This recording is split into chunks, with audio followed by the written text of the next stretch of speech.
Guys, I want to welcome you to another episode of the Advisory Board podcast, where we bring in experts from the franchise industry to educate you about what are best practices, what's changing, and how do you make a brand that's going to stand out and thrive in our dynamic franchise economy right now. And I've got a friend of mine, Amanda House. Amanda, I think, man, well, you were at 919 when I first met you. So it's been Mhm. years since we Yeah, we first got introduced, but agreed. uh, kind of a wizard or witch, sorceress, whatever, in franchise marketing. She's the director of FranDev marketing over at Lightbridge Academy right now, and she's been in the industry. She started in with the Z-Bar Group in 2010, so she's got some great insights to share with us today. Now, if you don't know Lightbridge Academy, they're a leader in franchise. Well, they're a franchise. It's a leader in educational childcare, and really interesting concept that's doing really well right now. So can't wait for you to tell us more about that, Amanda. Before we jump into that, I got to tell you some things you might not know about this lady. One, she serves on the chair as a chair of the Women's Franchise Network in Southeast Michigan, so kind of Detroit area. If you know Michigan, do the hand thing. But she's cool in other ways. Like I got to know her a while ago. She does some really neat things volunteering at Camp Casey, which does like horseback riding lessons for kids with cancer. And she's traveled internationally twice solo, which as a woman I know is super intimidating. But if you know Amanda, you won't be shocked by that. And we dug deep here too. I found out she was a band geek in high school, a competitive dancer, but she also played college soccer as a true freshman. So kind of a bad egg. But again, you won't be surprised if you know Amanda. So anyway, fellow band geek, let's push up our glasses on our nose bridge and tell us a little bit more about you, about Lightbridge Academy. Yeah, so I mean, you summed it up really nicely. Lightbridge Academy is a leading early education and childcare franchise, and we are known as the solution for working families. So we're now with more than 160 centers, either open or in development, and we really try to stand out for our circle of care. So our circle of care really focuses on supporting not just the child, but also parents, staff, franchise owners, and the community. So that full circle, supportive care. And families just really trust Lightbridge Academy for our innovative curriculum, our technology, and just our commitment to excellence in nurturing young minds. It's an incredible brand. I'm very honored to have been with them for, as I mentioned on earlier, 2 years now. Just a couple Right. days, I celebrated my 2-year anniversary. So it's been Yeah. an incredible journey with them, and yeah, it's an amazing brand. Well, congrats to you and also to them for having you there for two Thank you. years. I'm sure you're making a big impact. Uh, Doing my best. I know. So Amanda, so we're going to talk today, guys, about what are best-in-class brands doing to improve their friend of marketing. Mhm. And if you don't know, we didn't really talk about your background too much, but like Amanda's been on both sides of the house. Started on the franchisor side, then went over to 919, was on the supplier side. The beauty of that, and I want to make sure this sinks in. The fact that she's been on supplier side means she didn't just work in one brand for like years, right? She worked with, how many brands have you actually worked with on FranDev marketing now? I'd have to go back and double check, but I believe the total scope of brands with, obviously with bigger brands with multiple underneath them, I think it was 35 when I left. Yeah, so consider the power of having someone who's helped 35 brands figure out their FranDev marketing versus somebody who's just been doing it in a single brand for 10 years. It's completely different. So anyway, so we're going to bring your supplier superpower to bay here, and we're going to have you just start out. Tell us a little bit about what's been changing. FranDev is shifting rapidly, at least from my perspective, because we're on the catcher's mitt side of all the marketing efforts out there. But what are you seeing right now that's been dynamic? I think you nailed it right on the head. Everything is absolutely changing. It's fast paced. It's also getting a lot more eyes on it. So, I mean, a few years ago, a position like mine was few and far between. You either had to be doing sales or just consumer facing marketing, but the benefit of having somebody solely dedicated to FranDev marketing is really starting to take off. And I think a big part of that is understanding the background of the performance driven data. And that's been something that's been just constantly, it's always been a thing. We're always looking at the numbers, Mhm. but really digging into those numbers and understanding how the data is driving the marketing on the back end has been just absolutely taking off. And with every marketing dollar, it has to prove its value, right? So your cost per lead and your return on ad spend are absolutely like those new scoreboards. Um, it's no longer about reach, it's about results, right? Mhm. So, Yeah, well, let's talk about that. I mean, the data. there are a lot of brands out there that are old school or are new school, and they don't have any idea what they're doing, right? So for the folk, them and everyone in between, can you maybe dive into the data? Like you said performance data first, right? Mhm. Like how do you define the performance data for FranDev marketing, and how is that different a little bit than consumer? Sure. I mean, a lot of times everything is kind of multifaceted, right? So you can't just spend money, get a lead, and it's immediately a sale. You don't always find that right person on the first drive. And I've noticed over the years, a lot of the goals, right, was lead count. How many leads can we get? And then how can we convert them and at what percentage? And Mhm. that percentage of conversion was always kind of small. So it was always a lead chase. How many leads can I get because I only convert like in this way?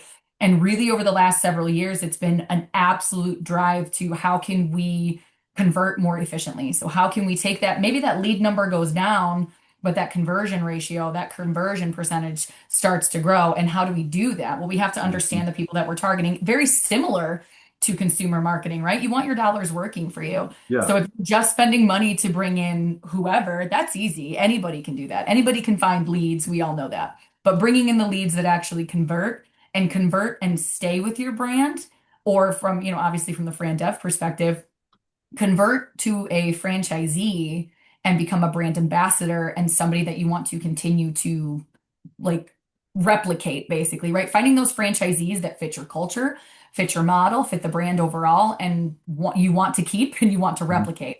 So it's absolutely digging into more of that data and driving down to the nitty-gritty of where do they come from? What do they like? What do they listen to? What do they Mhm. read? Do they have children? Do they not have children? There's so many different facets, and that's across every brand, really diving into every little like micro demographic aspect of those people to figure out what's really going to change.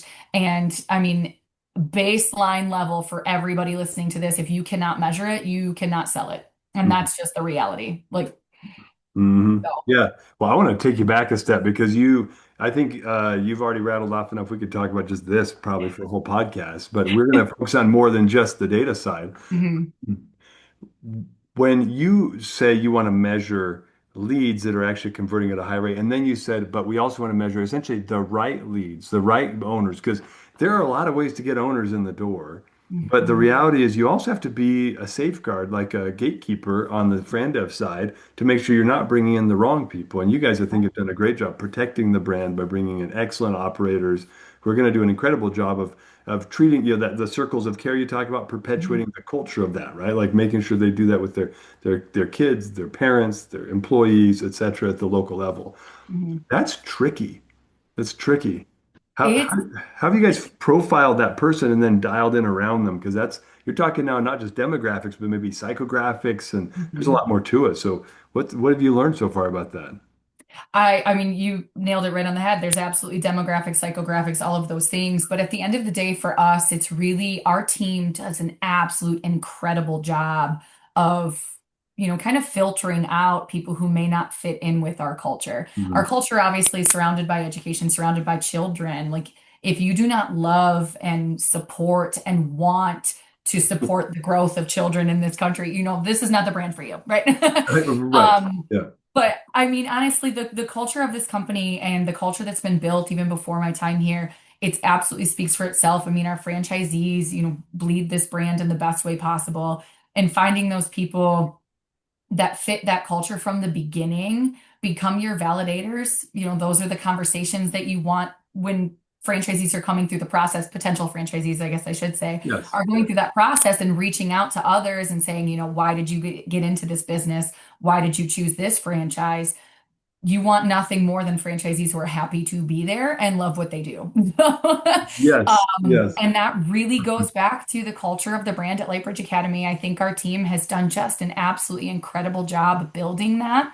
And our process of finding, that those people are obviously, it comes from the beginning, those leads, but our sales team is absolutely amazing at kind of filtering out those people from the beginning. If we get people to that discovery day, Our team does a really nice job. We have all of our, our executive team comes in and meets with them. Our CEO is always at Discovery Day, or if she can't be there physically, she always does a follow-up call. We want everybody to be as confident with that choice of, potential franchisee as the sales team was during the entire process of the sale, right? Mhm. So it's an incredible thought process to be that specific about our choices. Yeah. Um, because and I think that a lot of brands could learn from that. Like scaling fast is not always the right way to scale. Yeah. Scaling right with the right people Yeah. is what's really going to support that long-term sustainability of a brand. And I think that's across the board. I think that could be in every industry, in every size and scope. It's really at the end of the day who you sell to. Right. And you have to be, I hear the word deliberate, sometimes Mhm. deliberate scaling. And I was just talking to a brand and they're doing great. And he's like, we want to be to 100 open units. We've already got 53. We've got 52 sold. And we had this great conversation today. I get to have these with my clients sometimes about, well, do we want to do it, is the answer, do we just go and sell more units? And that way we can get to that open number and fast enough. Mhm. And as we're talking, he's like, but that's not it. Like, we don't want that. We need to make sure it's the right operators. And I was like, people get it. But the challenge now comes back to the data of ROAS, CPL. How do you close the loop? Because if you can't close the loop in your marketing, right, where you say, I've got the data coming in from all these leads, and then these particular leads, this subsection of leads are performing better than others, and they tend to be people who perform better down in the sales funnel. How are you guys capturing that information so you can then say, hey, this lead channel, this keyword, have you guys been able to get it that narrow, or are you still working on that narrowing of data and closing the loop on marketing so there's a feedback cycle? Well, I mean, I'm not going to give away like all of my secrets, but If you don't, that's all right. no, but I think the biggest thing about it is making sure that once a franchise is sold, once a franchisee signs on that line, you don't just forget about them. Yeah. There's going to be future questions that you need to ask them, more learning that you find out about these people. So as they're going through the process, it really is what drives them. And we utilize that information in the process of the sale, right? We Yeah. obviously know kind of the higher level, who do we target, what age group, what household income, all of those, demographics that people go after. But we really try to dig into who are the right people and where are they in their life and what are they looking for out of their future. And then we dig that, we dive into that deeper. So even after the sale, we follow up with our franchisees and say, how are you feeling now that you're in the construction process? How are you feeling now that you are about ready to go into your grand opening event, and what are the things that you think made this decision the right one for you? What are you struggling with? Because no one's ever going to be like 100% everything's great, right? You always want to, what are you feel like you're missing out on? What do you, or from an information perspective? And why would you choose this again? One of my favorite questions to ask franchisees, and we've had some in the system, for a decade or more, and I will ask them the same questions that I asked somebody who purchased a year ago. What would you do this again? Mhm. And I have yet to find a franchisee in our system that says no, which is a wonderful thing to hear. But the reasons why they picked it in the first place are what drive them through, what continue to drive their performance, and is essentially the reason why they turn around and say, I would absolutely do this again. Or Mhm. it's also one of the reasons why, 70% of our system is owned by multi-unit owners. They're opening multiple because they're so passionate about it. Mhm. And that's really something that's hard to find in just regular old data. We've been utilizing some, use of AI, which I think will probably segue us nicely into our Yeah. second section, but really digging into the profile of people during the sales process. We've got some tools that we use and from an AI perspective during the sales process to try to understand our, potential candidates on a more personal basis so Mhm. we can answer their questions the way that they need them to be answered, but it also helps us to determine, whether or not it's going to be that cultural fit. And really diving into why somebody is making that decision and utilizing some of those like kind of creepy techie tools, Yeah. has really been a great asset to our team and has helped us to find people that are really going to fit in with with our family here. Yeah, I love that. And without getting into, proprietary stuff, because I and if I probe, you can just be like, can't talk about that one, Dave. But But there are a lot of tools out there that people use to do profiling, and I want to get Mhm. into that because this is I come that was one of my industries I've worked in before is assessments. But if Mhm. you are you guys have you guys taken kind of a profile assessment of all your current owners and then you use that data to try to match with future owners? Is that a part of your flow? Absolutely. Yes. I did that back when I first came on board. I kind of took a subset of some of our, I would say some of our like highest performing franchisees and then all of our franchisees and what was commonalities between them, what drove them to purchase, and then their background, what all of those, like I said, those demographic psychographics, and I utilized a little bit of AI to assist with that. But that's absolutely, I mean, if you don't look into your system at the people that are absolutely the ones you, like I said, you want to find people that you want to replicate. Like if I could have 15 of you in my system, I would never have to look for another brand. Yeah. That's really the goal. And finding that and figuring that out absolutely is comb through your franchisees that you have right now, comb through people even that were, maybe candidates and said it's just not the right time.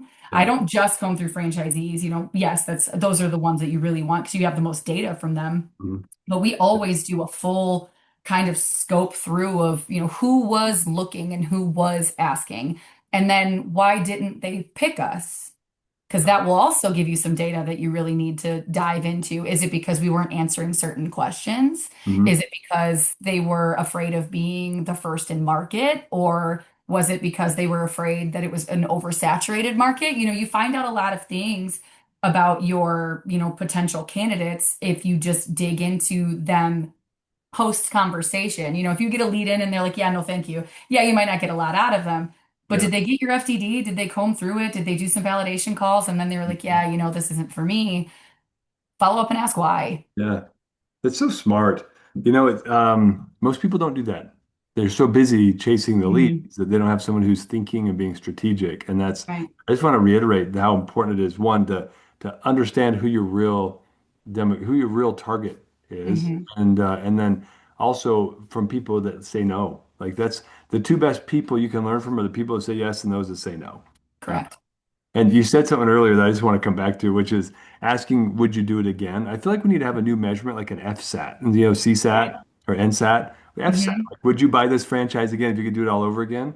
Really, if you asked people that question, you measured it, used the same sort of data, you'd probably have a pretty solid metric that you Hmm. could. I mean, I'd love to see how you would stack up against everybody else in the industry because you'd probably be pretty darn good. That'd be a Yeah. great Well, metric. now you gave me something to do. So Okay. that's New metrics on coming my from to-do list for Lightbridge next week. Academy.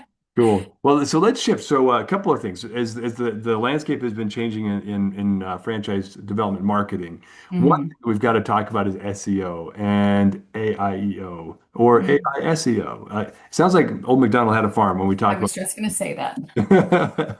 So talk to us about what's changing there because this is important, guys. Take note. Yeah, I think there's a lot of there's been so much information surrounding AI lately, and there's been so much good information surrounding AI that I feel like people are starting to have a good grasp on it, but there's still so much to learn. And I think that it's still too siloed. Mhm. And I'm trying to figure out how I can just kind of bring it all together. So SEO is being left behind by not us, but by I've, in the conversations, like some people are saying, well, SEO isn't really a thing anymore because AI is taking over. And well, neither of them are really working. So we're leaning into digital.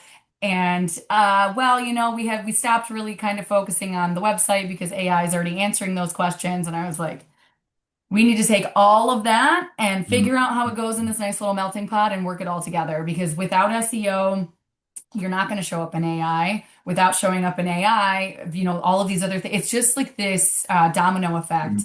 Right. and they are all working together. And if you are not optimizing for AI, then you're missing out and you risk disappearing from that conversation because it is absolutely rewriting the search game, but it's not negating the search game, in my opinion.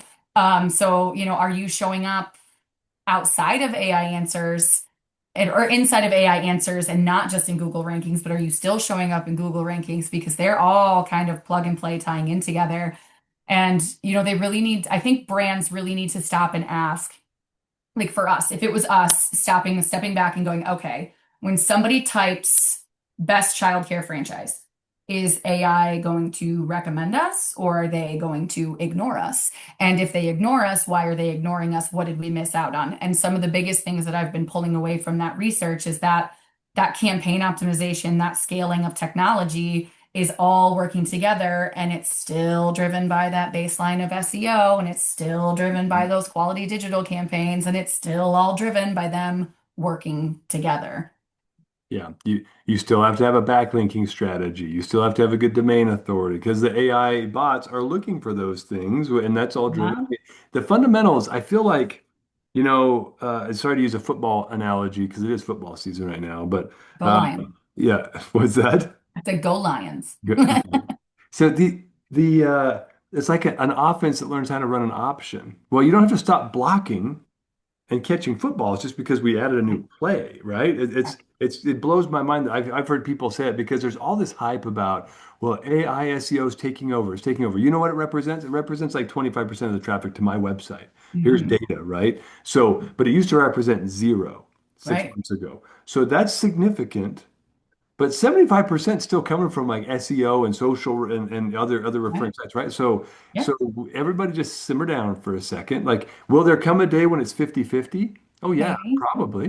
But But are will you still gonna let go of those 50%? No. no, I want those too. So anyway, Exactly. I do feel like people have to pay attention because it is the rising trend. And especially younger demographics, as we start shifting down into millennials and people are younger who are going to be buyers of franchises, Mhm. they're going to have a propensity to live on a perplexity app on their phone or a ChatGPT OpenAI app on their phone, and that's okay. Um, Absolutely. Well, but and use those tech and AI like tools to your advantage. I mean, absolutely. It's not going to be a throw money in SEO, throw money in AI, throw money like it all is working together. I mean, you mentioned it, backlinking and your domain authority. Where do we think that comes from? That's not going to change from digital paid media campaigns. That's going to come from a solid PR strategy and a really good PR team working on your behalf to get those backlinks. Are those backlinks searchable, because that's another thing is that some websites can turn them off. So even though there's a link there, it might not follow you. So how do we go find whether or not they can turn that on for us and what are we doing? And it all absolutely works together. And what is your digital campaign doing to send traffic to your website to also, boost obviously because we need traffic to our website.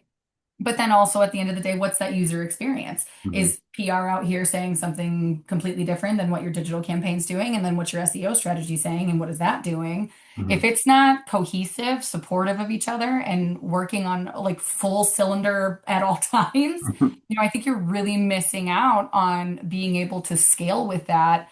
And that's what technology is really giving franchisors the ability to do without losing that personal touch in all of those touch points. Like I think however long ago it was, what, 7 touch points before somebody becomes a lead, and Yeah, now it's like 12 yeah, or more. I think it was or 12 more. too. Like I saw some number recent, not long ago, maybe 6 months ago, it said it was like up to 25 now.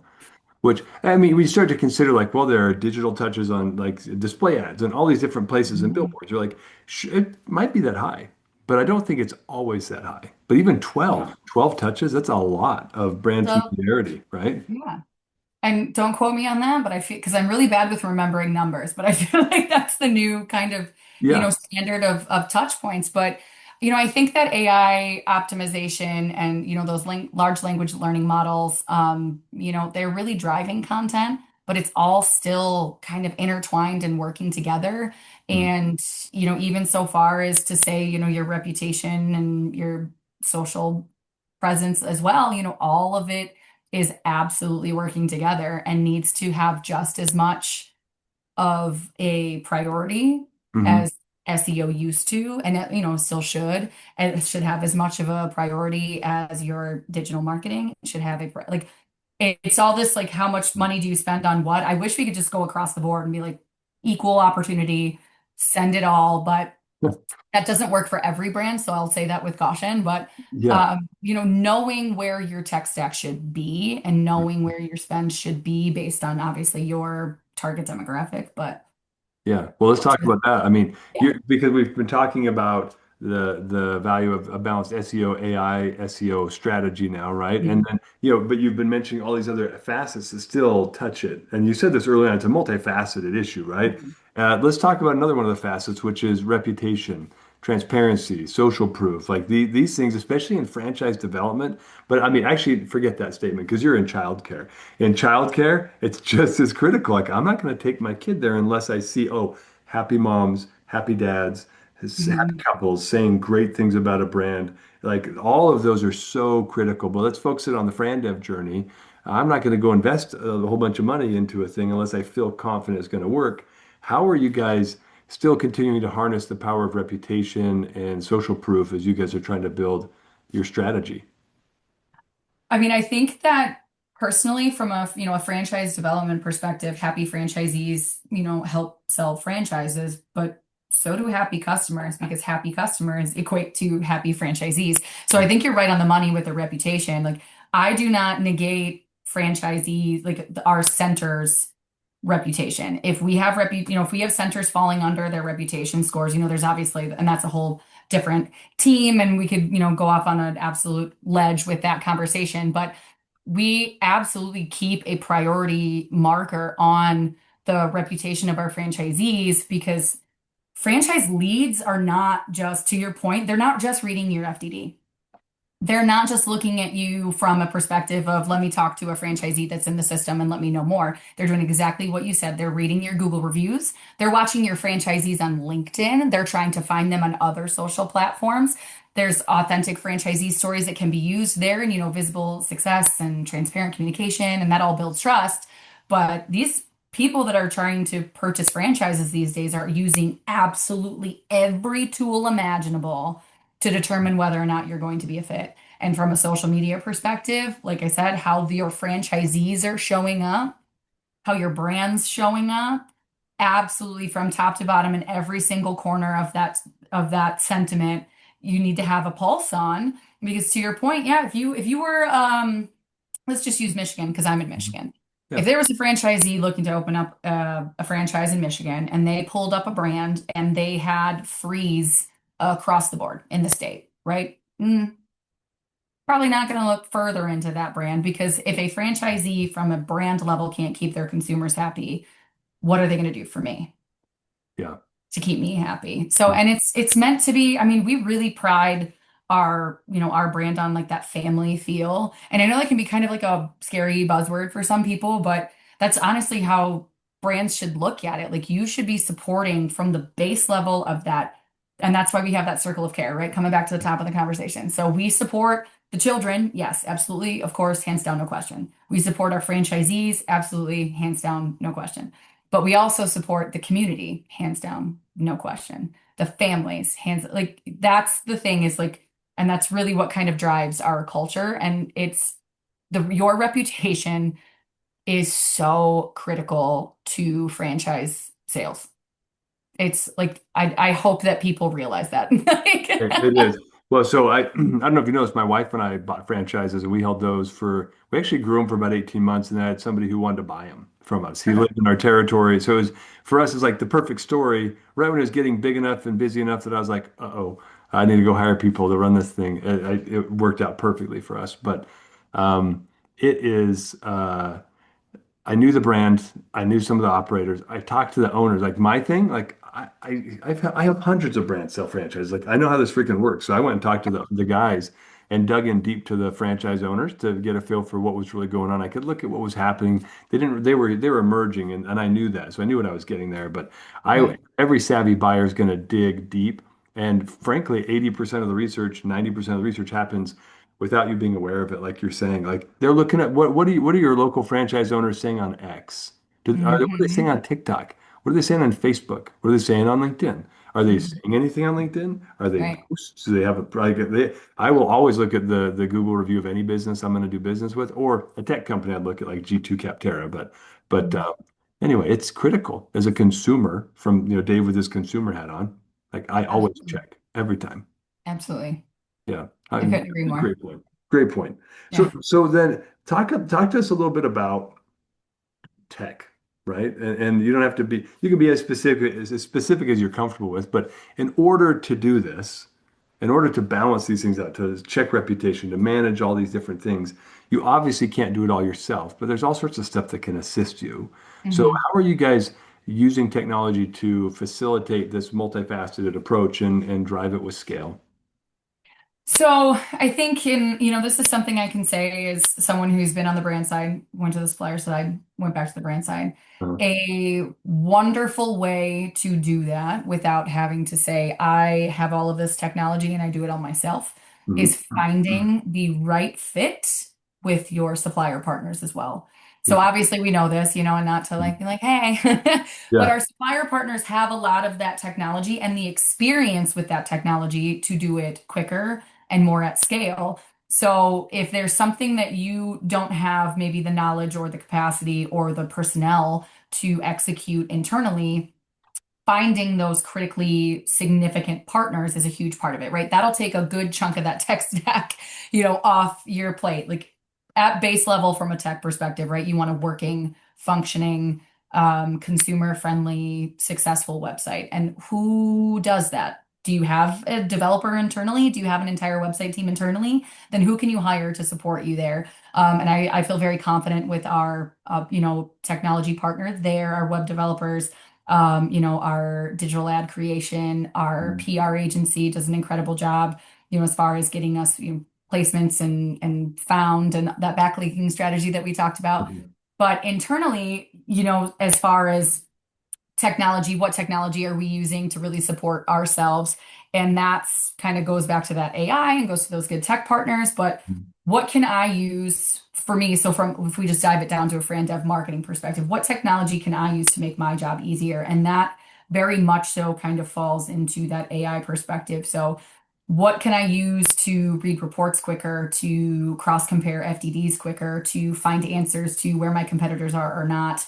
Or, what technology can I utilize to figure out trends in keywords and growth and where those are changing? So I keep a nice little tab open that follows some of my favorite keywords across the board. And how does that change every day over months, kind of three. I do a usually a 90-day span of keyword trends and follow those along. I'm always checking our reputation. So if we have a digital, like a social ad, we're making sure to utilize, technology that pings me when somebody responds to that ad. If they don't click it, but they respond to it, we can answer them. So, using technology as touch points to maintain communication. Yeah. Obviously, a nice solid CRM is always a good business model to have that can automate a lot of things for you from a Good. franchise sales perspective. But I think too, one thing that's incredibly important to remember is that, enabling your processes to be more efficient is absolutely about speed, consistency, and data, but it Mhm. also makes your execution easier and more effective when you need to be personal. So our biggest thing is I don't ever want to automate to the point to where like a potential franchise lead is coming through and they have to go through an automated process before they talk to somebody. That's never anything that Mhm. I'm going to recommend. Like I said, we have an incredible team. Speed to lead is 1000% something that we really focus on. And that I feel from a personal touch perspective is not anything that I would ever use technology to automate.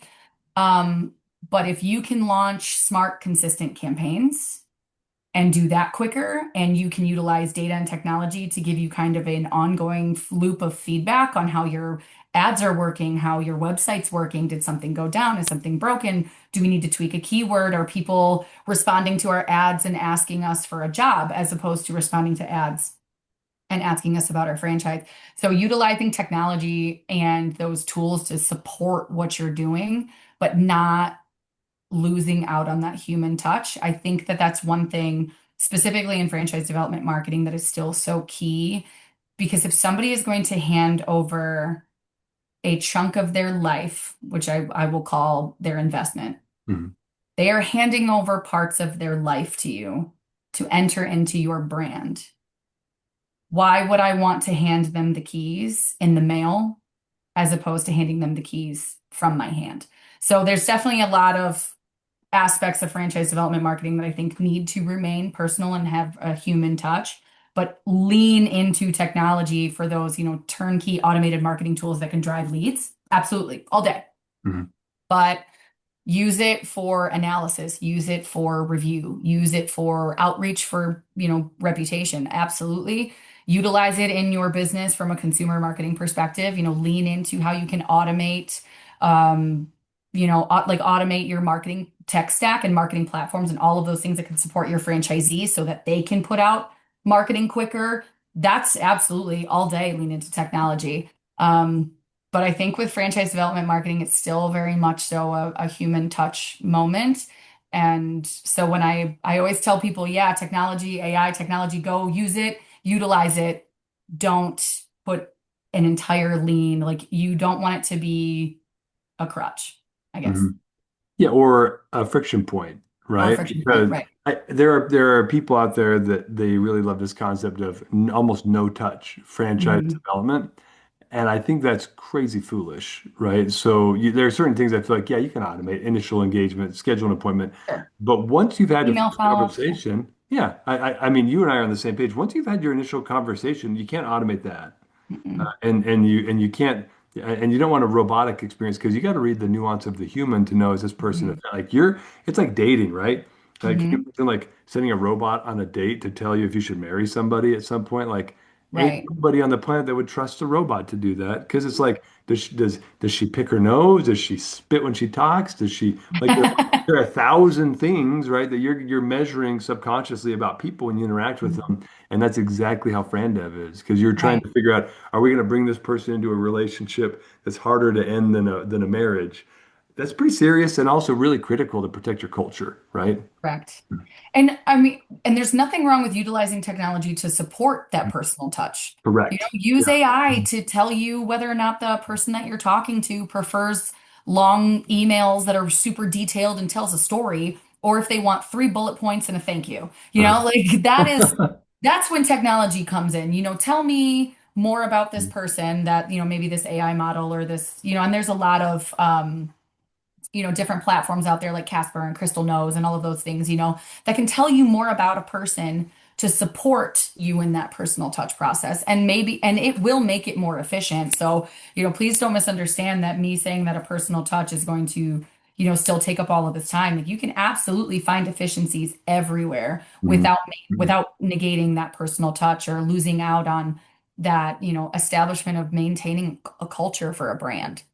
Yeah. Yeah, which is really franchise marketing is the door, right? And the Mhm. gatekeeper at the door is the FranDev team to make sure only the right people get in, right? It's Yeah. it's it's really it's really a two-way street. And Yeah. this has been awesome. I mean, I think you and I we could probably go another 30, 40 minutes just to talk about this. But guys, key things that I'm hearing from Amanda you got to pay attention to. How do you really leverage AI, right? In every facet of marketing. How do you balance or AI SEO versus SEO today? Mhm. SEO is never going to go away, Mm, never ever. So we got to get that out of our heads and make sure. But we're also embracing this change of AI SEO. We got to set up structures and widgets on our websites that are going to support the bots are going to find, right? But you talked about all sorts of other things that I think are mission critical, balancing out the effort, reputation, how important that is. And Amanda, tell me, is there anything else that I left out there that we ought to make sure we wrap up with? And how would you advise a young brand or even a growing brand that's trying to figure this out? Where do they start? I mean, well, like I said at the beginning, if you can't measure it, you can't sell it. So use the information that you have now. Use the data that you have. It is never too late to start collecting data. It is never too late to start doing the work on the back end to improve your SEO or your AI, appearances. It's never too late. And it's not as difficult as it sounds, but there are some really incredible people out there that can, dig into it a heck of a lot deeper than I did today. Get on a panel or get on a podcast, listen to some podcasts, hop into some of those, roundtables and webinars where people are digging into it and just play around with it. And don't be afraid of it. That's the biggest thing too. Just don't be afraid of it. Mm. And don't You hide know, from it. Don't put your head in the sand, right? Because it no. is changing. So the worst thing I think you do now is say, well, it's a fad. It'll go away. I remember Yeah. people saying that a couple of years ago Okay. about some changes, and I was like, oh, and here they are, front and center. Whoops. you Yeah. got left behind. So don't be left behind by being afraid or being too busy to try. You have to carve out deliberate time Mhm. to investigate, to play with them, like you're saying. I'm a nerd, but I just love testing stuff out and playing with it. And I'm not even a marketer, right? Sort of, but not like you. So, Yeah. Amanda, if somebody, The oh, go ahead. the growth that I've been able to experience, I would say, even in the last year, leaning into AI learning and what AI can teach, because that's the other thing too, is AI can teach you. If you don't know how to use AI, ask it, it'll tell you. So, that's the thing that's really incredible, and the things that I've learned by leaning into AI and not being afraid of it, has been absolutely critical to me being able to keep my gears turning every day, and like not getting, not ending up drowning in a workload, like utilize it and yeah, just don't be afraid of it. Yeah, agreed. If somebody wanted to reach out to you, what's the best way for them to connect? If they were like, Oh, that was find me good, on I need to know LinkedIn. more. LinkedIn? Find me on LinkedIn. Absolutely. Yeah, that's the easy spot. I see that all Easy the to do. time. Yeah. Yeah, cool. Yeah. Amanda, thanks again for all your time. You've been fantastic. Thank you so much. It was so good chatting with you.